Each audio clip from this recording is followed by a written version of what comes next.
Жигиттер, Лисянг алам дегендер Кытайга заказ берип күтпөгүлө.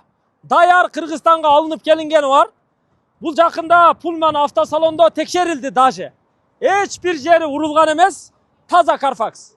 Бул 2024-жылы чыгарылган Лисянг Ли 7 да мындайча айтканда. Ли 7 максимальный комплектация. Ультра. Кара түстө. Анан туугандар, сырткы краскасын жакшы сакташ үчүн сыртына матовый кара бронепленка чаптап койгон. 360 камера. Келиңиздер, мен сиздерге көрсөтүп коеюн. Салон да аябай жакшы туугандар. Кожа салон. Лисянг 7. 2024-жылы чыгарылган. Бардыгы оригинал боюнча ушул машина сатууга коюлду да. Караңыздарчы, зор машина да. Баасы $45.000 туугандар. Мына, техпаспорту менин колумда турат. 24-жылы чыгарылган. Мына. Полный алды экран. Лисянгдар ушундай болот. Акустика мощный. 30 канча бир 20 000 деді, пробеги азыр сурайын эле. Пробег канча эле? Пробег канча? 35 000 пробег туугандар. 35 000 пробеги менен сатууга коюлуп атат да. Бирок машина таза экен. Бул жерде жанагы телефон беспроводный зарядкасы менен, ортодо бардачок, нарак-барактары. Бүт башкаруу экранда туугандар. Экран кош, сплошной да. Аябай жакшы. $45.000 сатууга койду да. Анан лилер биякта массаж кылат го, билесиңер.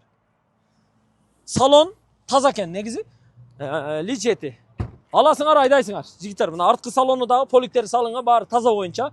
Жакшы карап минген. Панорама үстү жагы ачылат. Ушуну $45.000 сатууга койду. Эгер жакса, алып минсеңиздер болот. Мына аркасын да ачып көрсөтүп коеюнчу.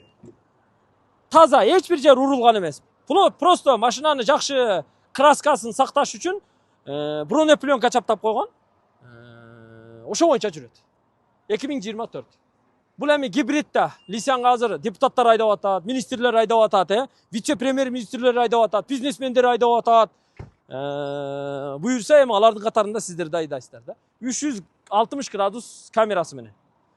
Мунун баасы $45.000. Тез арада байланышыңыздар, Бишкекте турат. Сүйлөшсө болот. Кеми бар. Алгыла айдагыла жигиттер. Кытайга заказ берсеңиздер 20 күн минимум. Атак 1 ай күтүп каласыңар. Зато алып келип койду даяр. Жакында тиги Абделге Pullman автосалонуна апарды эле, муну текшерип берди. Бар жогу таза чыкты да. Ала турган, айдай турган машина. Насип кылсын жигиттер, келгиле.